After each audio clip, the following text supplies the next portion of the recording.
एक प्रतिज्ञा ने तुम्हें बचा लिया भीम। इस पाश से बाहर निकलने का जितना प्रयास करोगे वो तुम्हें उतना ही जकड़ेगा। अपने प्राण बचाना चाहते हो तो अधिक प्रयास मत करना, अन्यथा दम घुटने से अपने प्राण खो बैठोगे।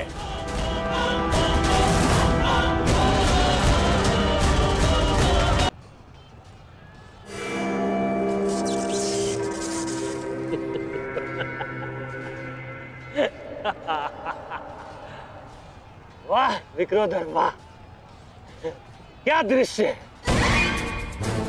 मुझे उस सभा का स्मरण हो गया जब मैं पांचाली को घसीट कर लाया था। दुशासन! क्रोध आ गया भीम, क्रोध। क्षमा करना भीम, क्षमा करना कि तुम्हारी भाभी को नहीं, तुम्हारी अर्धांगिनी को। इस समय तुम्हारी अर्धांगिनी है या भाभी? एक एक माह बांट कर रखा है या फिर एक एक वर्ष? ठीक कहा था राज, उचित कहा था। वैश्य, वैश्य। मन करता है अपने ज्येष्ठ का प्रतिशोध लेने के लिए उस पांचाली का जहां कुरुक्षेत्र में वस्त्राहरण करूं, विक्रोधर बार बार वस्त्राहरण करूं।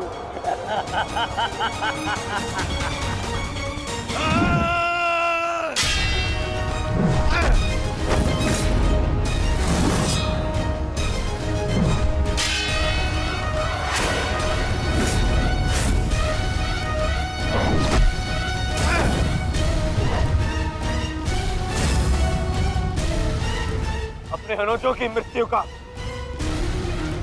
प्रतिकार लूंगा मैं।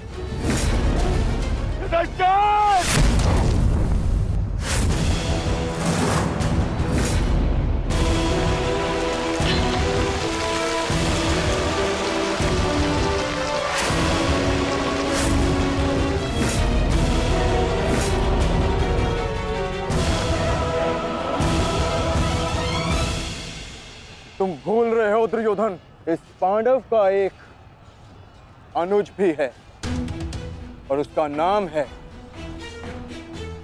अर्जुन।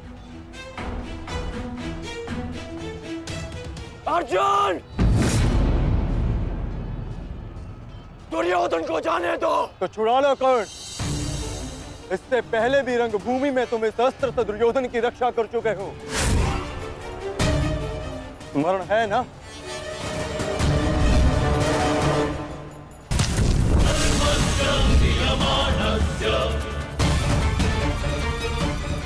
किंतु आज इसकी रक्षा कोई नहीं कर पाएगा और तुम्हारे बाणों को मैं इसकी रक्षा करने नहीं दूंगा।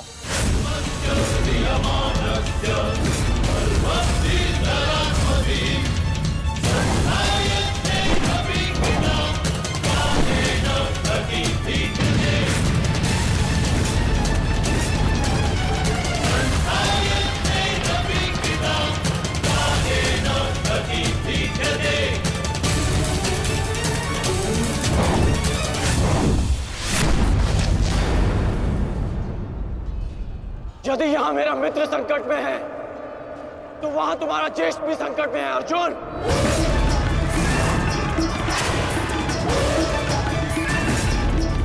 अब निर्णय तुम्हारा है, अपने ज्येष्ठ के प्राण बचाओ या उसके दम घुटने की प्रतीक्षा करो। क्या करोगे अर्जुन? सेनापति का रक्षा करो।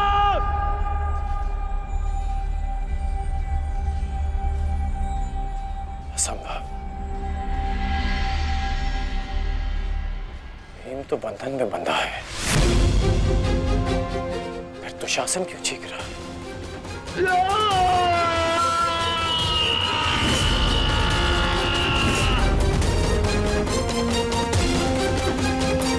मित्र संकट में है, तो वहां तुम्हारा ज्येष्ठ भी संकट में है अर्जुन। अब निर्णय तुम्हारा है, अपने ज्येष्ठ के प्राण बचाओ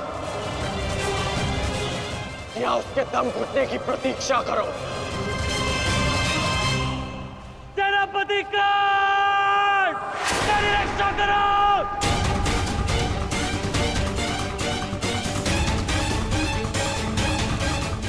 संभव। भीम तो बंधन में बंधा है, फिर दुशासन क्यों चीख रहा है?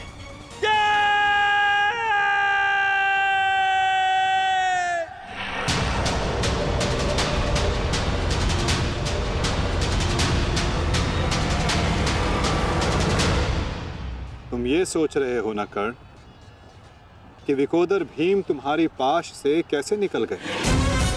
कदाचित तुम भूल रहे हो कि विकोदर भीम पवन पुत्र है, और पवन को कौन रोक सकता है?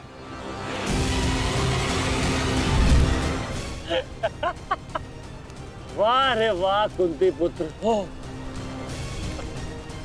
पवन पुत्र। बस इतना ही बल है तुमने। बुलाओ बुलाओ अपने भाइयों को यहाँ।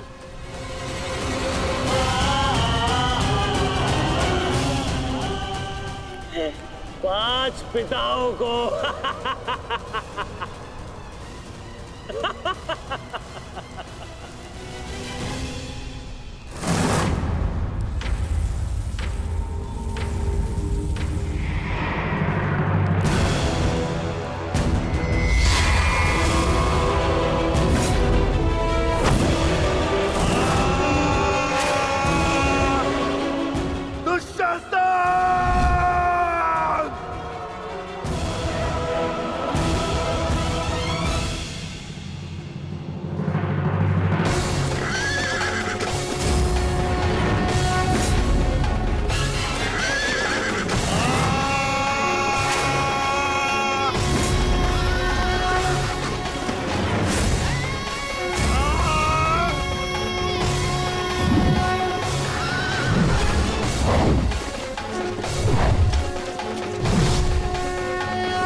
क्या कहा था तुमने?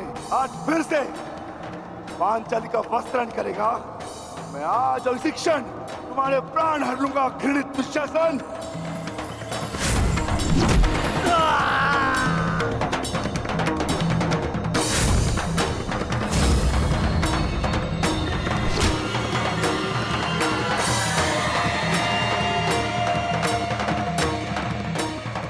इसी भांति तुम पांचाली के केश पकड़कर द्यूत सभा में लाए थे ना?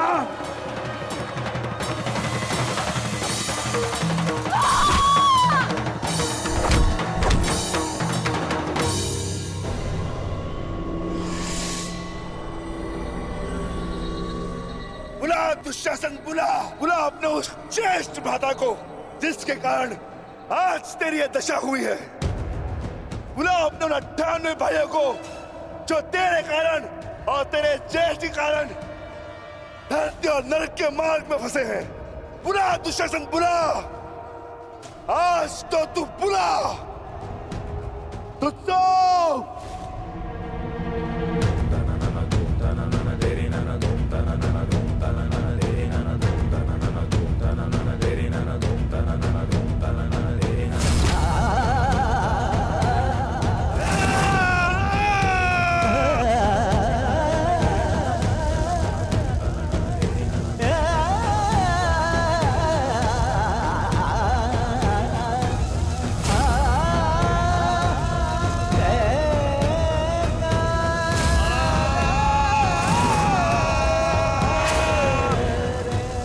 इसी भांति तुमने पांचाली के केश पकड़कर उसे घसीटा था ना? चल दुशासन।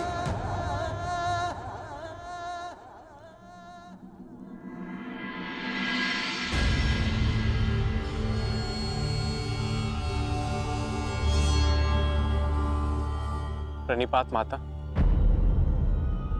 पिताश्री ने आपको कुरुक्षेत्र में प्रस्तुत होने का आह्वान दिया।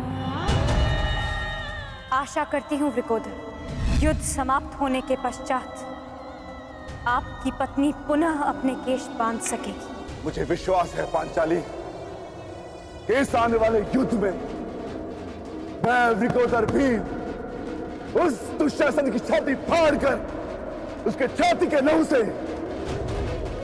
तुम्हारे केश सींच पाऊंगा।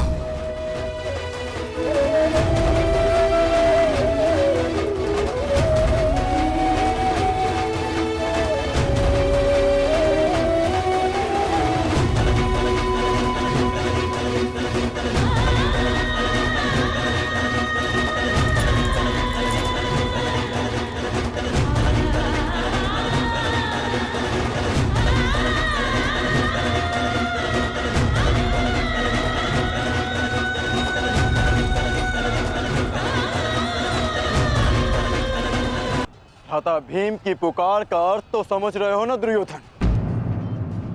आज तुम्हारा 99वां अनुज भी जीवित नहीं बचेगा।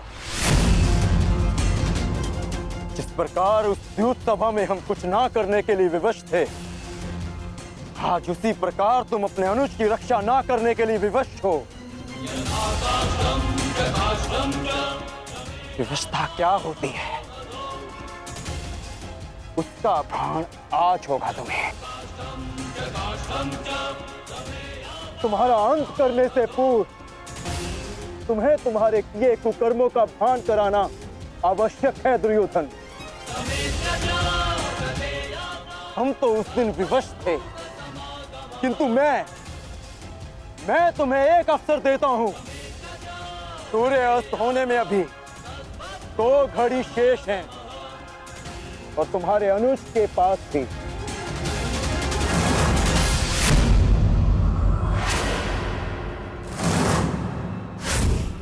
जाओ, बचा सकते हो तो बचा लो अपने अनुज को।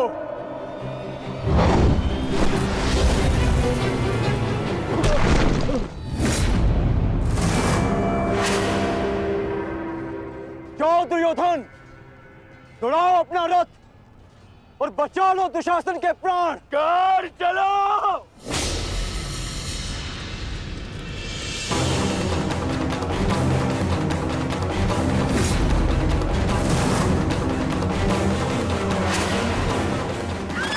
ध्यान रखना कर्ण, आज किसी के रथ का वेग भ्राता भीम के प्रहार से अधिक शक्तिशाली नहीं होगा। आज पांचाली के अपमान का प्रतिकार लेने से कोई नहीं रोक सकता भ्राता भीम को।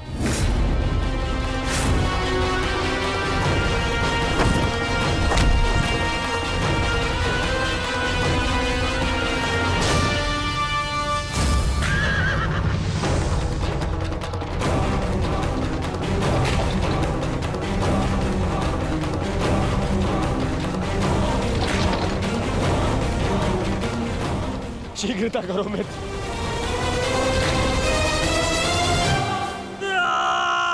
चीखो दुशासन चीखो, इतना चीखो कि अंधायुग तुम्हें सुन तो सके कि जिन्हें द्रौपदी का क्रंदन दिखाई ना दिया उन्हें तेरा ये रुदन सुनाई तो दे।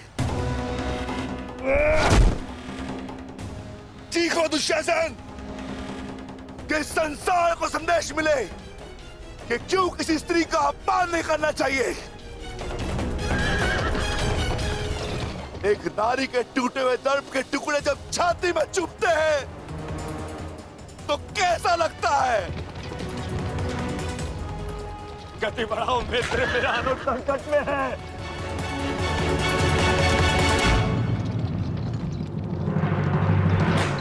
इस बाएं हाथ से तुमने द्रौपदी के केश पकड़े थे ना? स्मरण है ना नीच?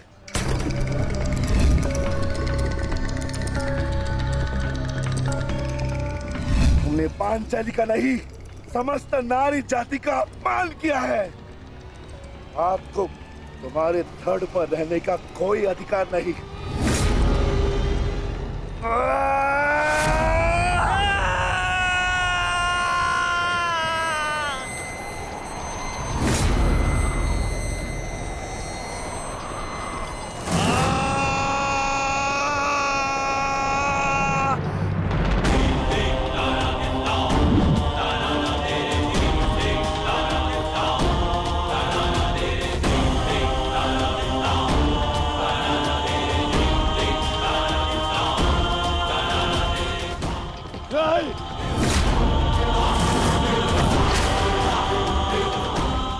इसी दाएं हाथ से तुमने द्रौपदी का चीर पकड़कर खींचा था ना?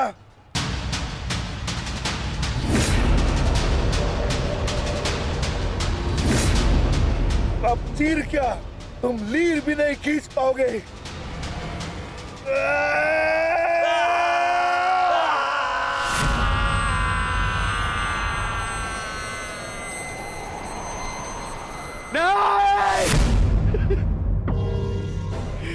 बस करो संजय, बस करो, मुझे कुछ और नहीं सुनना।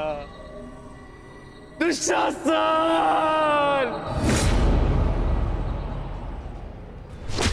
इसी छाती को पीट पीट कर तुमने पुरुषार्थ का ढोल पीटा था ना?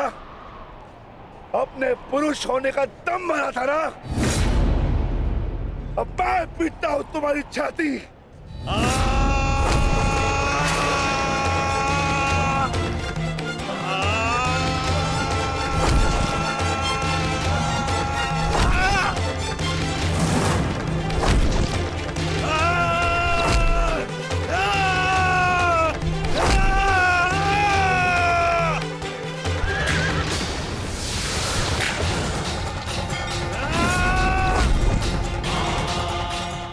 दुशासन, तुमने क्या कहा था पांचाली को? बोल, तुमने क्या कहा था पांचाली को? वैश्या! बोल दुशासन, फिर से बोल।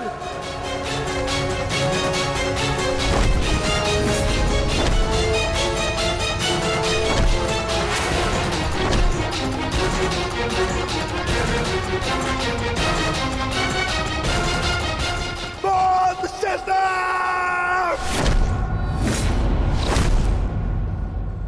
दुशासन, बोल।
मैं पांडुपुत्र था,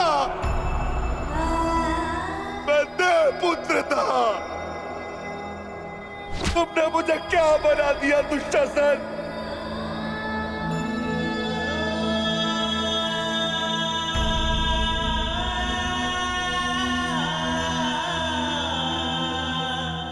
तुमने मुझे पशु बना दिया, तुमने मुझे एक राक्षस बना दिया।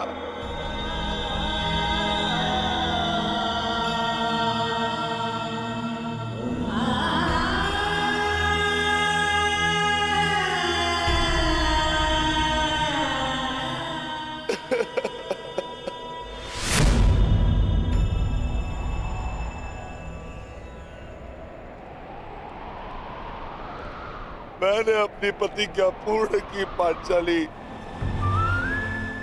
परंतु मेरे प्रश्न का उत्तर पूर्ण नहीं हुआ।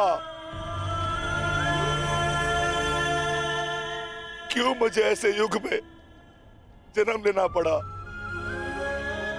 जहां मुझे अपने ही भाई के रक्त से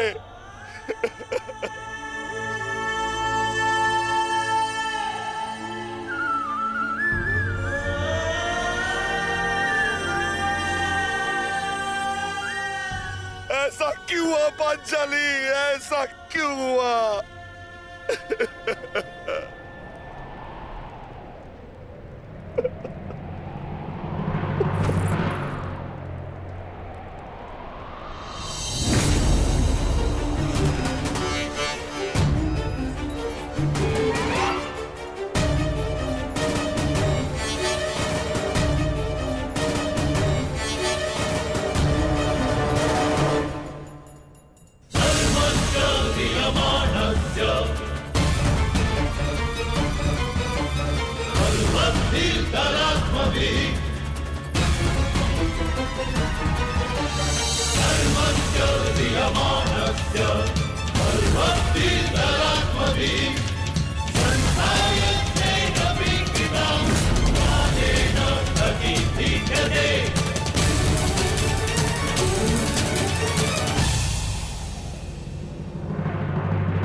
देख रहे हो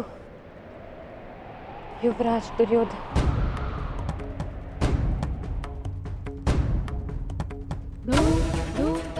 देख रहे हो अंगराज कर्ण, ये लहू, ये रक्त, ये 5 गांव ना देने का मूल्य नहीं।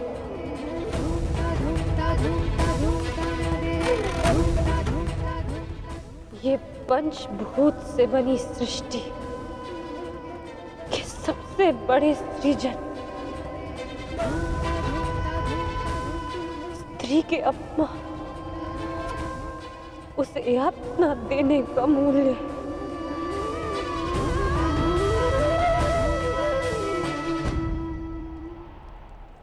एक स्त्री, एक माता, एक पत्नी का जब जब अपमान होगा,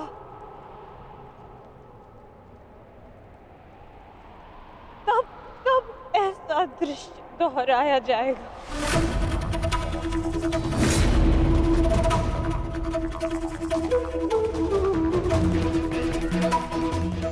तब तब ऐसा दृश्य से दोहराया जाएगा दुर्योधन।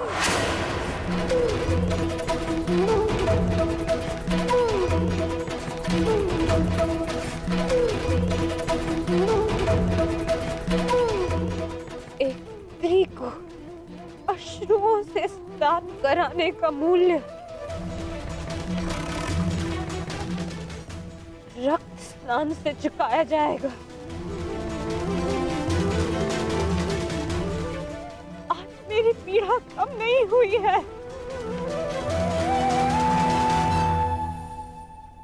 और बढ़ गई है।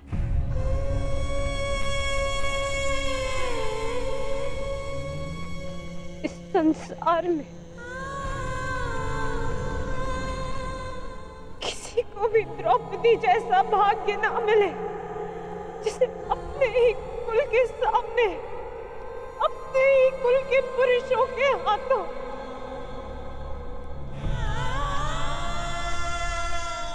अपमान सहना पड़ा और अपने ही कुल के वंशजों के रक्त से स्नान करना पड़ा।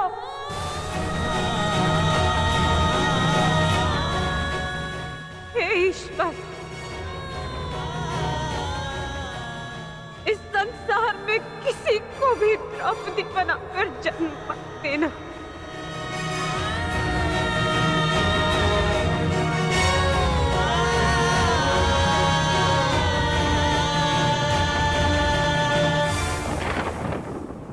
आपके लिए अपने प्राण देकर प्रसन्नता होगी मुझे, क्योंकि मेरे माता पिता ने आज तक मेरा मुख नहीं देखा, और मेरे लिए आप ही मेरे पिता और आप ही मेरी माता हैं। मेरा भाई, मेरा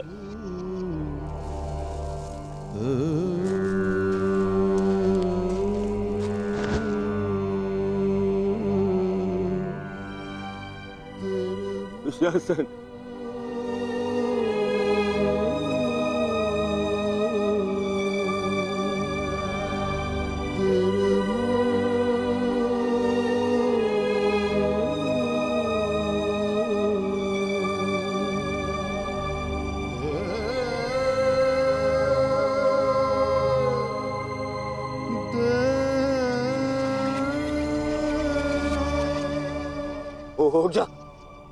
उठ जा, देख, युद्ध समाप्त हो गया है। तेरी भुजाओं के बल के सहारे ही तो मुझे संसार पर राज्य करना था।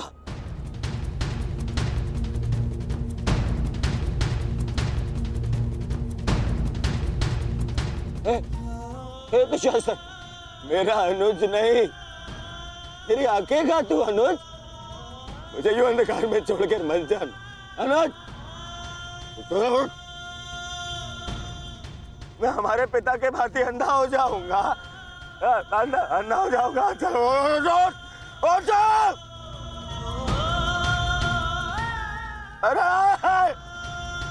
अरे इसकी बुझाए क्या है?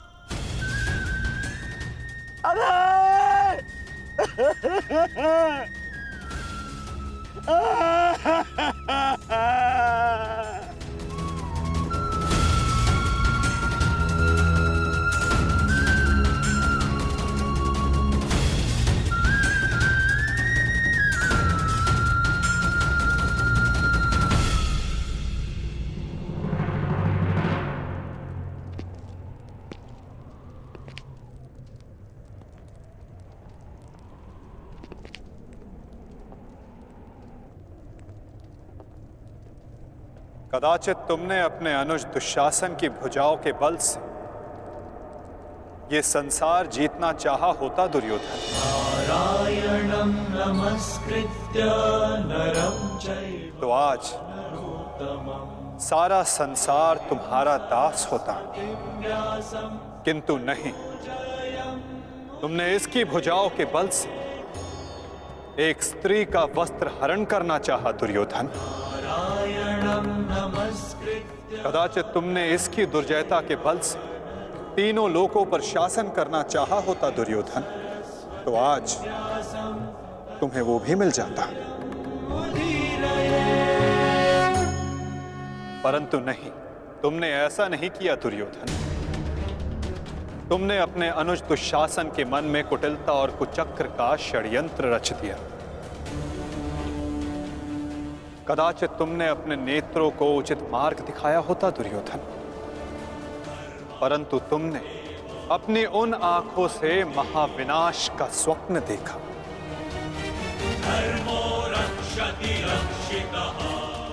स्मरण रहे दुर्योधन, नियति, धरती और प्रकृति, ये तीनों स्त्री हैं। और जब जब स्त्री का अपमान होगा, नियति पुरुष के विरुद्ध होगी। धरती उस अपमान का भार नहीं सहेगी और प्रकृति उसे नष्ट कर देगी। खेला तुमने जुआ दुर्योधन। क्या तुम्हारे अनुजों में, क्या तुम में पुरुषार्थ कम था जो द्यूत खेलने की आवश्यकता पड़ी?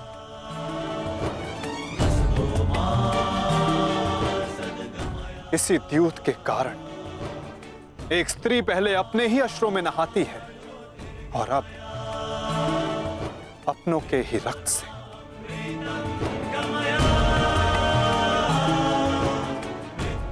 क्यों किया तुमने ये लालच दुर्योधन? क्यों रचा ये कुचक्र?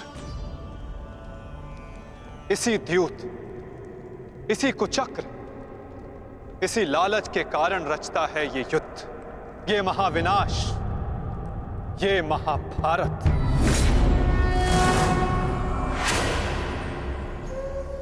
क्यों आज एक भ्राता को अपने ही अनुज के रक्त को पीना पड़ा और दूसरा आज स्वयं के रक्त में लथपथ है? स्मरण रहे, जो हाथ स्त्री की लाज, उसके मान के रक्षण के लिए है, यदि वो हाथ स्त्री की लाज उतारने का दुस्साहस करेंगे, उसका मान भंग करने का दुस्साहस करेंगे, तो उन हाथों को धड़ से अलग कर दिया जाएगा।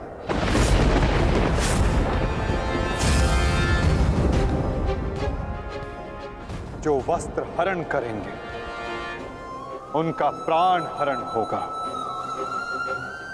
जब जब किसी की आंखें अनुचित होता देखना स्वीकार करेंगी, तब तब उन आंखों को बंद होना होगा।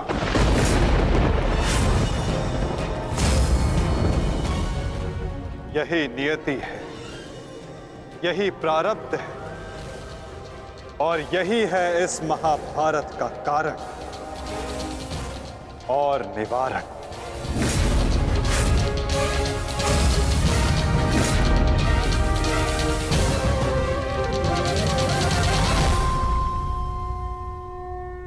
करेंगे, उनका प्राण हरण होगा।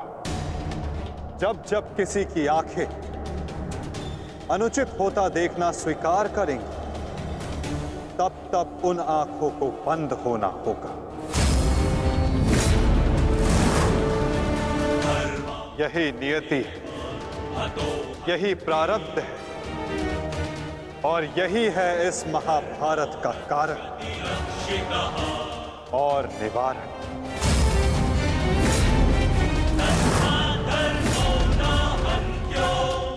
अधर्म की ओर धर्म के बढ़ते बाणों को रोकने का प्रयास करने वालों को बाणों की शैया पर विश्राम करना होगा। जो अधर्म की आज्ञा पर शीश झुकाएंगे, उन्हें स्वयं का शीश कटाना होगा।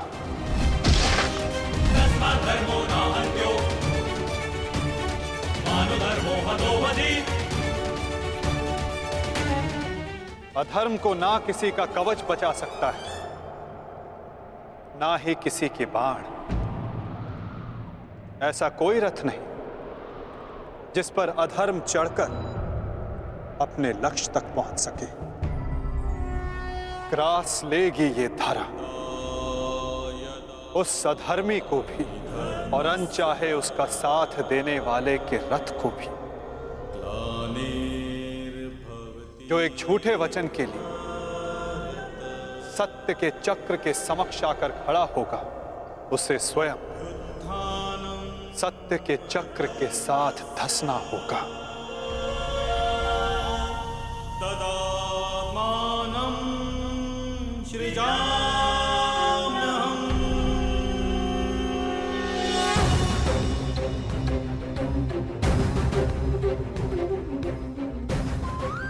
ये तुम्हारे अपमान का नहीं, समस्त स्त्री जाति के अपमान का प्रतिकार है पांचाली।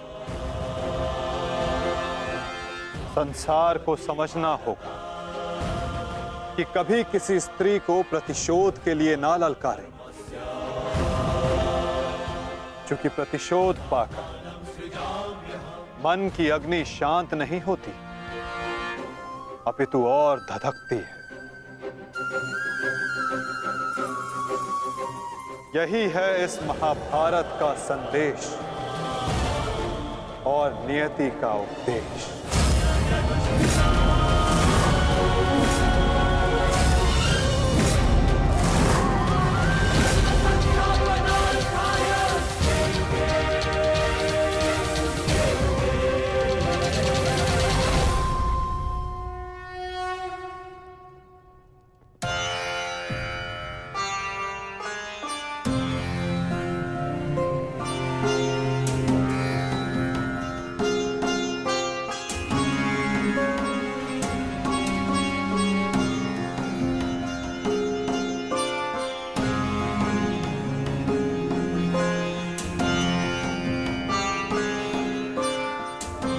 अपने आप को संभालो मित्र, एक योद्धा को रोकर विदा नहीं करते।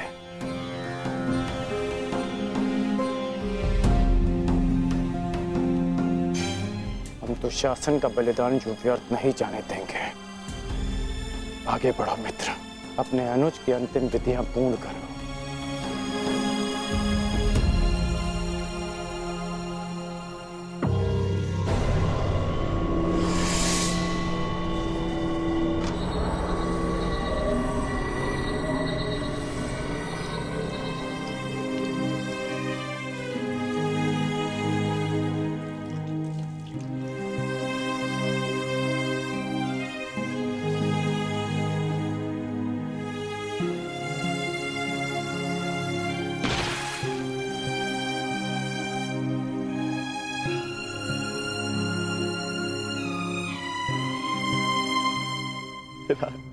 अच्छा, प्रेहि प्रेहि पतिभिः पूर्वैर्भिः यत्रा ना पूर्वे पितरपर्युः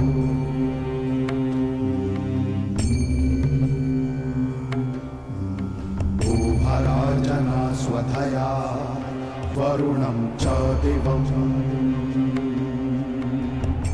पुत्र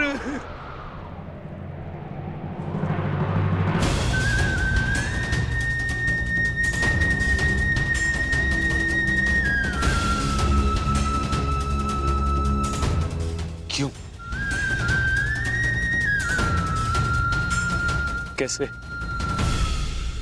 कैसे होने दिया तुमने ये? तुम्हारा अनुज तुम्हारा उत्तरदायित्व था, उसकी रक्षा कैसे ना कर पाए तुम? मैं नेत्रहीन हूं पुत्र,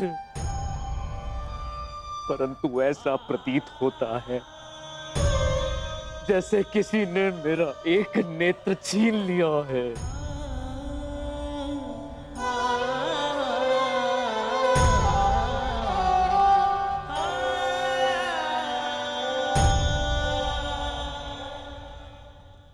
कहते हैं सर्वनाश उत्पन्न होने पर जो उसे आधा बचा ले पुत्र, वो ज्ञानी होता है पुत्र। मैं अपने 99 पुत्रों को तो खो चुकी हूँ, परंतु मैं अपना अंतिम पुत्र नहीं खोना चाहती, नहीं खोना चाहती।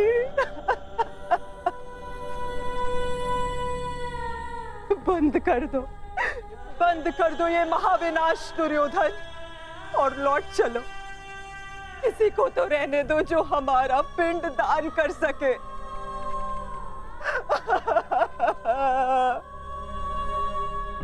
चलो पुत्र, लौट चलो। नहीं, अब इस युद्ध को रोका नहीं जा सकता। मैं इस युद्ध के ऐसे पड़ाव पर पहुंच चुका हूं जहां से पीछे लौटना संभव नहीं। ये दलदल या तो मुझे निगल जाएगा और या मैं इसे समाप्त कर दूंगा। अब या तो उन पांडवों का अंत होगा और या तो मेरा। नहीं। उससे पूर्व कदाचित ये युद्ध नहीं रोक सकता। अब ये युद्ध ना मुझे राज्य के लिए लड़ना है और ना ही सम्राट बनने के लिए। ये युद्ध करना है प्रतिकार के लिए। जिन पांडवों ने मेरे 99 भ्राताओं का वध किया, उनके वंश का समूल नाश करूंगा मैं।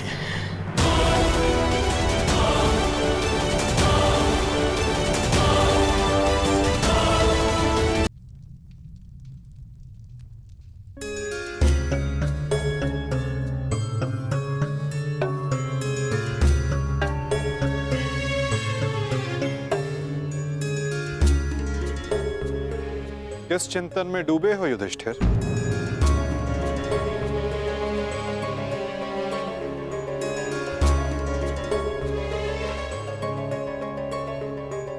प्रणिपात वासुदेव।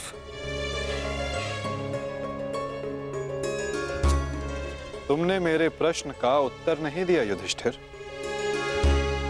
हाँ वासुदेव, मेरा मन अशांत है। बुद्धि पर जैसे भ्रम की धूल से जमी है। समझ में नहीं आ रहा है वासुदेव कि इस महायुद्ध से हमें क्या प्राप्त होगा। आश्चर्य, धर्मराज के मन में ऐसा असमंजस। वासुदेव, मैं आपसे निवेदन करता हूं कि मुझे धर्मराज कह के मत पुकारिए। इस धर्म युद्ध में बिखरे अधर्म की छींटें मुझ पर भी पड़ी हैं। मैं धर्मराज कहलाने योग्य नहीं हूं वासुदेव। युद्ध में शरीर और सेना के बल से अधिक महत्वपूर्ण आत्मबल होता है युधिष्ठिर। और इस प्रकार युद्ध के मध्य में सम्राट का मन दुर्बल पड़ जाए, ये उचित नहीं है। तुम ये मत भूलो युधिष्ठिर कि ये महायुद्ध केवल तुम्हारा नहीं है, ये संपूर्ण भारतवर्ष की उस प्रजा का भी है जो न्याय चाहती है, जो अधर्म से मुक्ति चाहती है, जो तुम्हें हस्तिनापुर का योग्य उत्तराधिकारी मानते हैं, जो तुम में भारत का योग्य सम्राट देखते हैं। इस युद्ध में तुम्हें सम्राट बनते देखने के लिए अनगिनत सैनिकों ने अपनी आंखें बंद कर ली युधिष्ठिर, और आज भी अनगिनत सैनिक सज्ज हैं अपना बलिदान देने के लिए। एक सम्राट का कर्तव्य है कि वो अपनी सेना, अपनी प्रजा का मार्गदर्शन करे, ना कि स्वयं दुविधा में फंस जाए।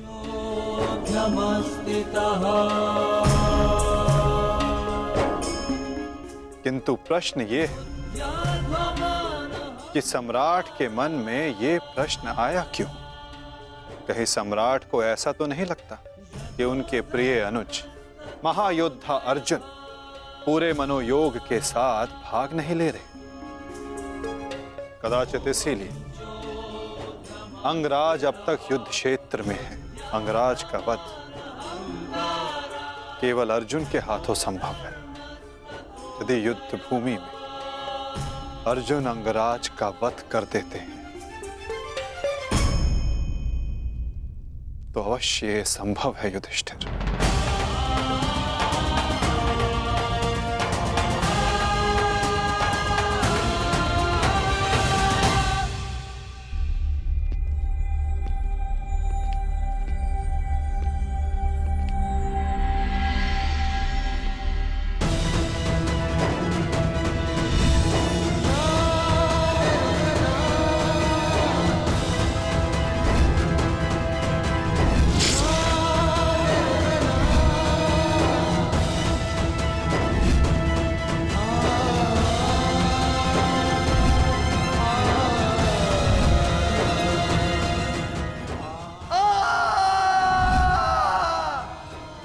जीवन भर परिवर्तन के लिए संघर्ष किया, क्योंकि जब भी मैंने ऐसा किया तो मैंने लोगों की आंखों में आशा की किरण देखी।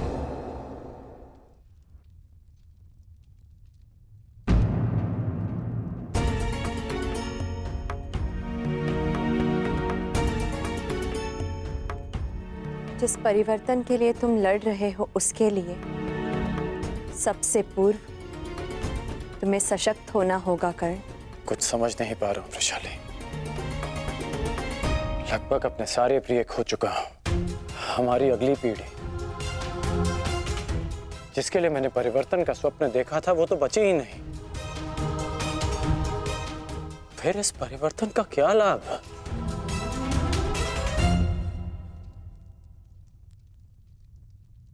तुमने जो जो सहा है मुझे उसका भान है कर्ण, परंतु कुछ नवीन पाने के लिए बलिदान करने ही पड़ते हैं।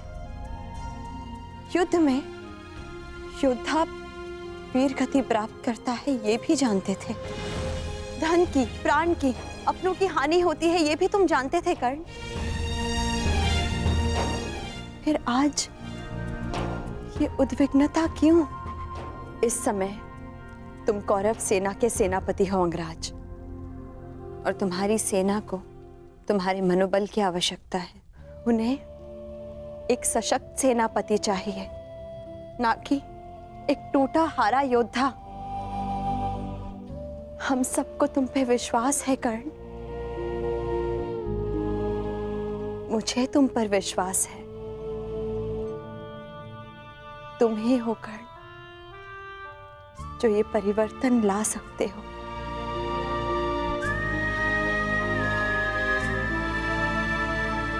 मैंने तुम्हें कितने कष्ट दिए हैं, फिर भी सदा तुमने मेरा साथ दिया, मुझे साहस दिया।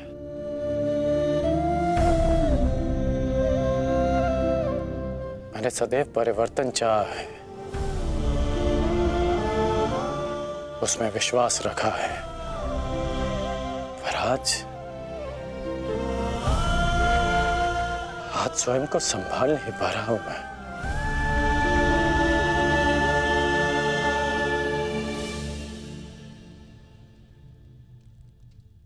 स्वयं को संभालो सर सेनापति, इस तरह टूटो मत, क्योंकि अगर तुम टूटे तो परिवर्तन का वो स्वप्न टूट जाएगा।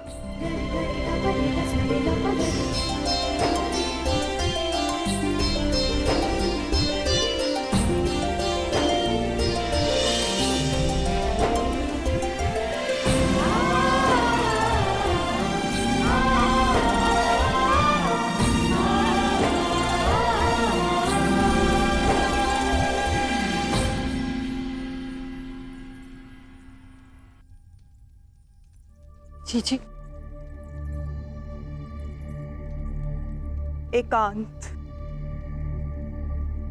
जी मैं कुछ मत कहो कुंती, समय ने मुझे उस मोड़ पर लाकर खड़ा कर दिया है जिस मोड़ पर ना तो मेरे पास कुछ कहने के लिए है और ना ही सुनने के लिए। तुम्हें स्मरण है तुम्हें वो समय कुंती जब हमारे हस्तिनापुर में हर्ष, खुशी, उल्लास और आनंद होता था। मुझे दंभ होता था कि मेरे कक्ष में 100 और तुम्हारे कक्ष में 5 दीपक हैं, परंतु आज मेरा ये कक्ष अंधकार में डूब गया है। एक एक करके इस अभागिन माता ने अपने 99 पुत्र खो दिए हैं। परमात्मा से 100 पुत्रों की माता होने का सौभाग्य पाकर भी आज मेरे दोनों हाथ खाली हैं। माता के आंसू तो अपने एक पुत्र के वियोग में सूख जाते हैं, परंतु मैं अभागिन गांधारी अपने 100 पुत्रों के विलाप के लिए अश्रु कहां से लाएगी कुंती? कहाँ से लाएंगे? ऐसा नहीं है दीदी, ये दुर्भाग्य नहीं, हमारी असफलता है। दीपक का दर में जलना ये तो संभालने वाले के हाथ में है कि वो उस दीपक से प्रकाश करवाता है या अपने घर को सुहा कर लेता है या अपने संतान पर अपना नियंत्रण खोने के कारण ये युद्ध हुआ है, जिसका परिणाम हम माताएं भुगत रही हैं।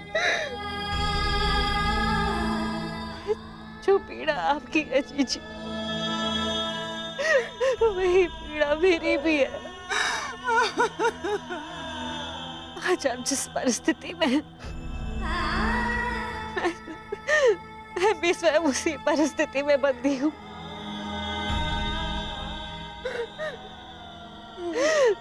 भाइयों को लड़ते देख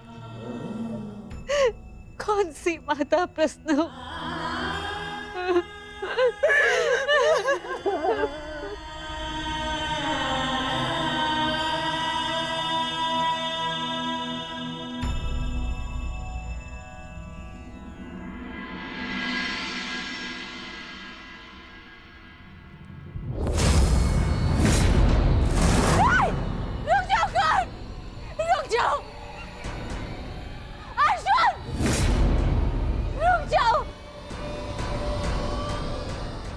जोड़ती हूँ, दोनों रुक जाओ।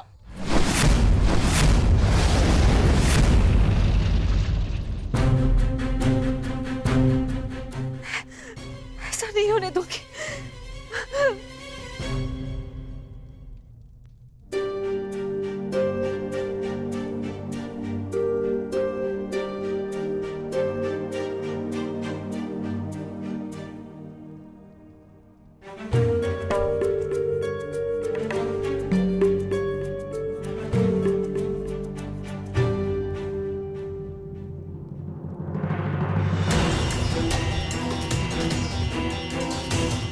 राजमाता,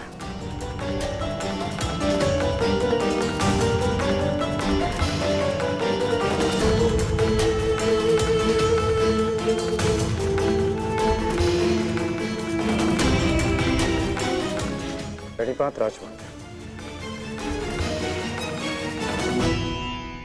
ऐसा क्या हो गया कि आपको इस समय यहाँ आना पड़ा? कुछ शुभ शब्दों ने मेरे मन को व्याकुल कर दिया है। मैं समझ सकता हूँ। जिस माता के सारे पुत्र युद्ध पर हों, उस माता का मन व्याकुल होना स्वाभाविक है। बात ये नहीं है, मैंने दुस्वप्न देखा। कैसा दुस्वप्न? तुम बांध छड़ा आगे जा रहे हो, अर्जुन भी सजा है और दोनों ने बांध संधान कर दिया और मैं बीच में आ गई, किंतु तुम दोनों ने बांध छोड़ दिया। फिर क्या हुआ? फिर मेरा सपना टूट गया। जो स्वप्न आपने पूरा देखा ही नहीं, उसके लिए आप व्यथित क्यों हो रही हैं? मैं व्यथित हूं क्योंकि बाण किसी का भी हो, किसी की भी छाती भेदे, पीड़ा मेरे कोख को ही होनी है। संसार की दृष्टि में आपकी कोख 5 बार भरी है। क्या आपका दुर्भाग्य था या मेरा प्रारब्ध? हमें इसे स्वीकारना होगा राजमाता। तुमसे विनती करती हूँ, इस युद्ध को त्याग दो। क्या ये विनती आप अर्जुन से कर सकती हैं? बताइए।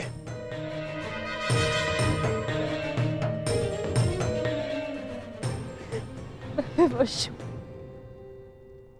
परंतु हम विवश नहीं है पुत्र।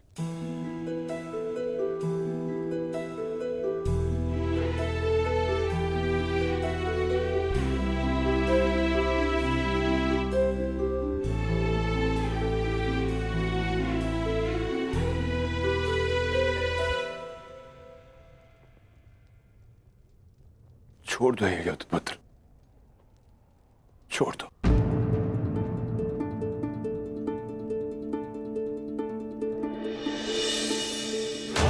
पिताश्री, आपके पिता के आदेश के साथ साथ हमारा आदेश भी सम्मिलित है पुत्र। छोड़ दो ये युद्ध पुत्र। ये युद्ध परिवर्तन के लिए नहीं, विनाश के लिए।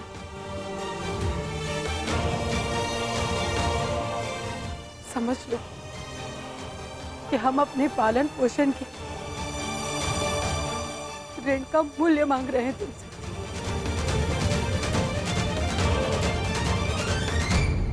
लौट चलो पुत्र, लौट चलो।